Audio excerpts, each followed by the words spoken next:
Direto dos estúdios da Rádio Vila FM 98.7. Está entrando no ar o programa Reflexões Teológicas com Abílio Soares.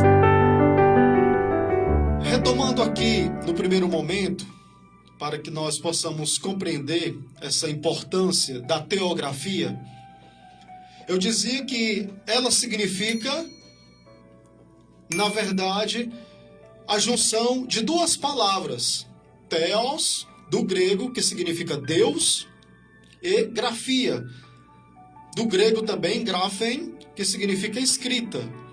E se nós pegarmos todo o conceito, vamos entender que teografia significa a escrita de Deus, ou o modo como Deus atua na vida das pessoas, deixando marcas que podem ser lidas.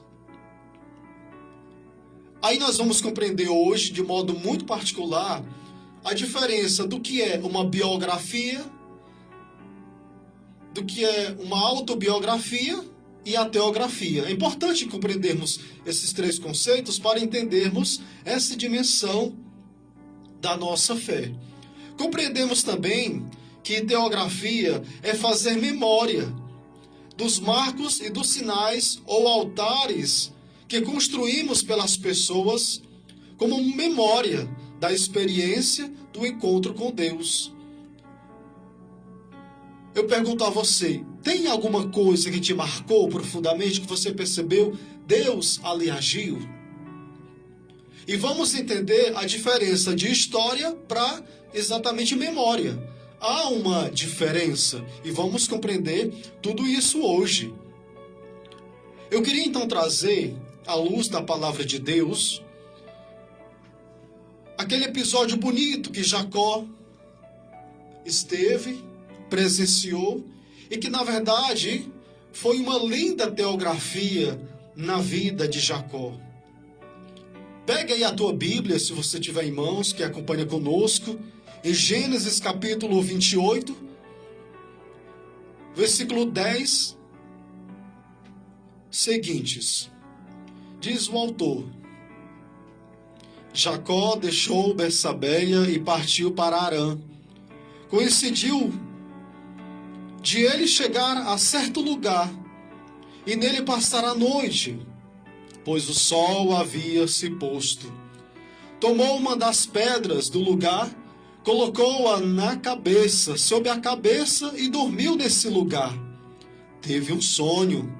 Eis que uma escada se erguia sobre a terra, e o seu topo atingia o céu, e os anjos de Deus subia e descia por ela.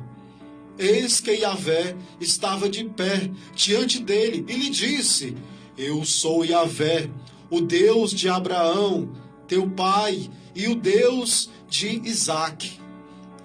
A terra sobre a qual dormiste, eu a dou a ti e a tua descendência. Tua descendência se tornará numerosa como a poeira do solo. Estender-se-ás para o ocidente e o oriente, para o norte e para o sul. E todos os clãs da terra serão abençoados por ti e por tua descendência.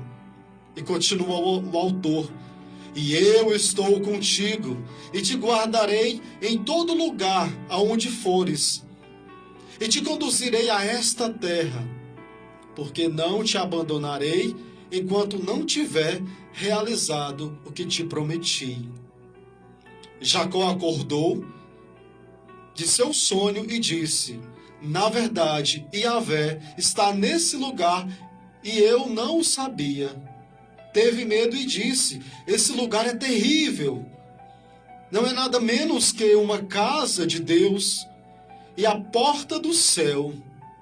Levantando-se de madrugada, tomou a pedra que lhe servia de travesseiro, ergueu-a uma estela e derramou-a óleo sobre o seu topo. A este lugar deu o nome de Betel, mas anteriormente a cidade se chamava Luza. Observem bem o que passou na vida de Jacó. Lembrando que Jacó não era um santo naquela época. Lembra que ele está fugindo, na verdade, da morte, porque ele aprontou. E eu fico imaginando, a lógica de Deus é totalmente diferente da nossa. Essa predileção que Deus tem por aqueles que são imperfeitos. E eu fico aqui imaginando como nós muitas vezes queremos julgar as outras pessoas, e quando nós olhamos até mesmo nas Sagradas Escrituras, porque aqui é de fato uma teografia, é Deus que vai escrevendo na vida desses homens imperfeitos. Jacó, para que você entenda, foi trapaceiro com o próprio irmão, por dois motivos fundamentais, e que deixou o irmão Esaú totalmente irado. Primeiro, ele enganou o irmão comprando a primogenitura, ou seja, ele comprou aquela bênção para ele se tornar o primeiro, que era concedido ao irmão mais velho. E depois conseguiu enganar o próprio pai para também receber a bênção paterna. E Jacó, ele foge, ele sai daquela terra que até então era a terra prometida. E diante desse fato, que ele chega nesse lugar, ele adormece e consegue ter esse sonho e essa visão ao mesmo tempo. E Deus faz uma promessa. Veja que na vida desse homem, até então um trapaceiro, para poder se dar bem, ele consegue ali fazer uma experiência profunda. E Deus faz naquele homem uma nação, uma promessa. Por isso que na teografia, quando nós observamos, é exatamente nós percebermos que não somos perfeitos, que tantas coisas que aconteceram na nossa vida, traumas, situações que até hoje a gente lembra e chora muitas vezes, quantas pessoas que nos magoaram, que hoje você muitas vezes não consegue nem pronunciar o nome da pessoa que tem um trauma aí. Pois eu estou te dizendo hoje, com essa dimensão da teografia, Deus que escreve na tua vida, você pode ressignificar tudo isso. Então, eu queria dizer para você hoje, nesse segundo episódio, que é necessário que nós possamos ressignificar a nossa própria história à luz da fé. Abílio, você pode me perguntar, como é que isso acontece? Eu quero trazer aqui para você um testemunho. Não é de uma pessoa desconhecida. Creio que ela deve estar me acompanhando agora. A minha irmã mais nova, a Célia. A Celinha, que a gente chama.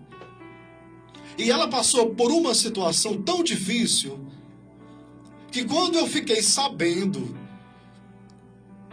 eu percebi a graça de Deus na vida da minha irmã.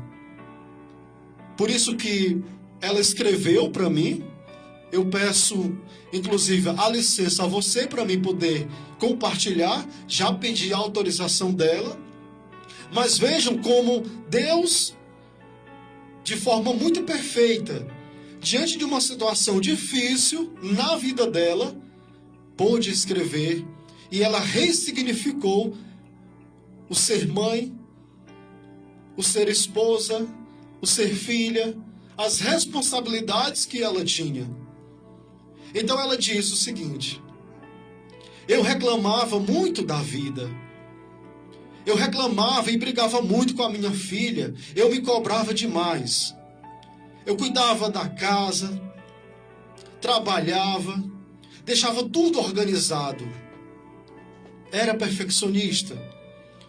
Tudo tinha que ser como eu queria.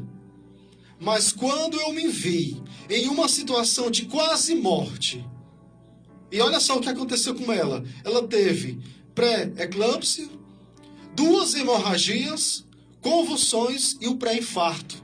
Isso próximo de dar à luz. Ela passou por tudo isso no hospital.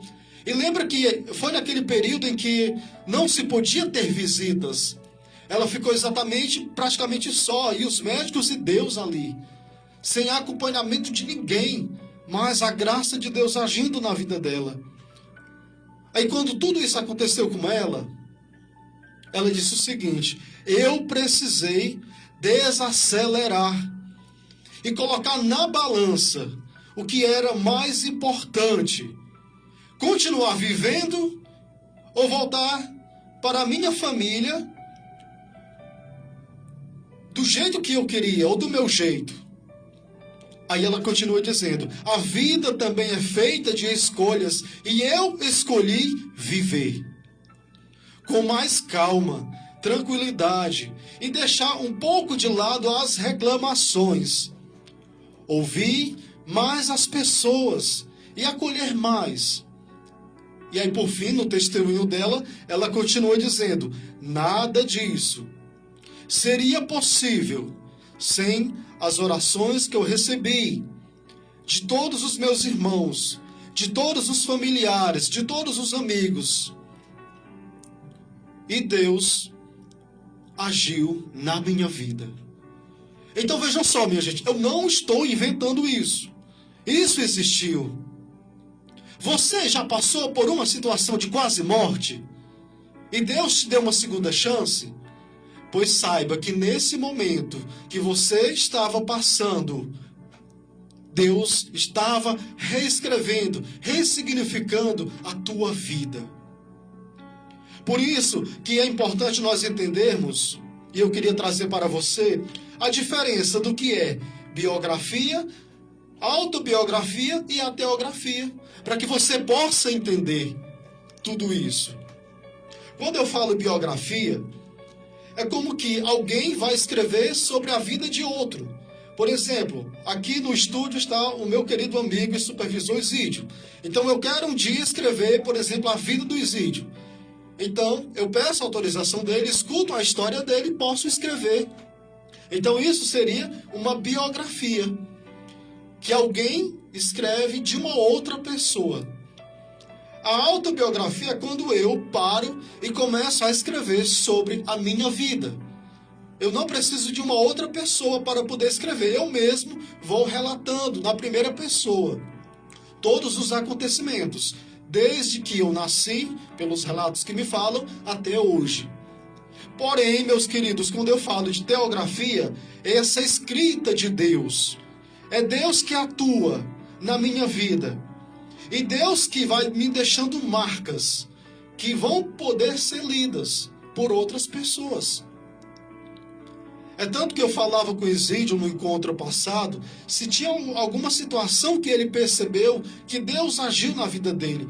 E ele fala das pessoas que ele ajuda, das pessoas que ele se disponibiliza. E por incrível que pareça, nunca falta. Isso é bonito, a gratidão, e ele reconhece isso. Então, se isso não é a presença de Deus agindo na vida dele e de tantas pessoas, eu não sei o que é mais. Então, meus queridos, vejam só. Nós já aprendemos o que é teografia, que é essa escrita de Deus. Agora eu convido você a exatamente a escrever a tua biografia. Mas não é mais a tua autobiografia. Eu queria que você escrevesse a tua teografia. Abílio, mas como é que eu faço isso? Eu vou explicar agora. Porque, meus queridos, vejam só. Se até agora nós estamos escutando Deus que age na nossa vida, e se a teografia é a escrita de Deus em nossa vida, eu tenho que materializar toda essa realidade. E é importante eu escrever sobre isso. Tem muitas pessoas que gostam de escrever. E eu te convido a fazer essa experiência com 3 a 4 passos fundamentais que eu quero explicar agora de forma muito didática e simples para que você também entre nessa dinâmica. Primeiro, é importante escrever e registrar a nossa teografia. Por isso que você escolha um horário quando você estiver livre, que não esteja muita confusão ou barulho onde você mora. Geralmente à noite é um espaço muito bom. Você pega um caderno que esse caderno não mais vai ser um caderno simples, mas vai ser o teu diário espiritual. É lá que você vai escrever tudo aquilo que, de fato, você sentir a necessidade. E você pode ir escrevendo de forma didática. A época que você nasceu, os teus irmãos, as dificuldades que você passou na vida, e vai anotando tudo isso. É importante sempre escrevendo. Aí vem o segundo passo. Não é necessário você escrever e pegar o que você escreveu e dar para uma outra pessoa ler. Você não precisa fazer isso. Se você quiser, se você tiver, por exemplo, um diretor espiritual, alguém que te acompanha, você pode pegar e entregar para ele ler. É uma responsabilidade sua e também dele. Porém, o que é importante é que você escreva sem a necessidade ou obrigação de entregar uma outra pessoa para ler. Não necessita disso. Em terceiro passo, o importante é que possamos ler de vez em quando a nossa própria história. Não esqueça, você é importante. Você tem uma história. Às vezes nós vivemos numa sociedade que achamos que o importante é quando alguém tem fama, sucesso, é visto. É tanto que nós estamos caindo numa dimensão em que o que vale é o like. Então, quanto mais like, a pessoa tem fama, mas não é isso. Para Deus, quando Ele te fez. E aí tem uma coisa bonita que Santo Agostinho observa, os santos, a teologia também. Nós somos a imagem e semelhança de Deus.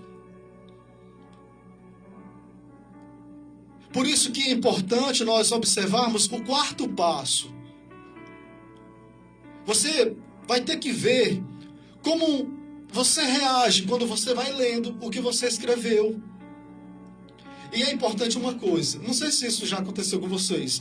Quando a gente tem o hábito de escrever sobre a nossa vida, ou sobre qualquer coisa, daqui a alguns meses, ou 2, 3 anos, quando a gente vai ler, a gente observa que aquilo era tão insignificante para a realidade de hoje, é como se a gente fosse evoluindo. Mas, na verdade, é isso, nós passamos sempre por um processo de evolução. Nós não paramos, nós não estagnamos. E quando nós observamos a graça de Deus em nossa vida, você percebe essa mudança. Deus, uma vez que nós aceitamos o projeto dele em nossa vida, você pode observar, a pessoa sempre evolui. Eu digo para você, se eu, Abílio Soares, não tivesse aceitado esse Deus na minha vida, eu não teria evoluído ou chegado onde eu já cheguei. Por isso que a nossa glória, a nossa felicidade está em Deus. E é Ele que vai escrevendo a nossa vida. Por isso que eu queria agora mostrar para você a importância de reconhecermos o que é memória e o que é história. Porque aqui, quando nós estamos no processo de escrever, não é uma história que nós estamos contando de uma outra pessoa, é a nossa. Então já não é uma história, é uma memória. E memória, eu digo para você que está me ouvindo, nós não esquecemos. Por isso que quando nós contamos uma história, o nosso coração fica de fora, não tem nada a ver. Mas quando nós fazemos memória, todo o nosso ser está envolvido, porque são lembranças que nos marcam. A história do nosso pai, da nossa mãe, dos nossos avós, da nossa família, dos nossos tios, dos nossos filhos, netos, é algo que não esquecemos. Por isso que eu quero agora deixar para você uma outra curiosidade. Existem, minha gente, 3 formas de memória. Porém, eu não quero explicar agora, e eu vou deixar essa expectativa para o próximo programa, que, se Deus quiser, nós vamos voltar amanhã e nós vamos continuar nesse lindo momento dessa formação chamada teografia, a escrita de Deus em nossa vida. Você ouviu, direto dos estúdios da Rádio Vila FM 98.7, o programa Reflexões Teológicas com Abílio Soares. Emmanuel, Emmanuel,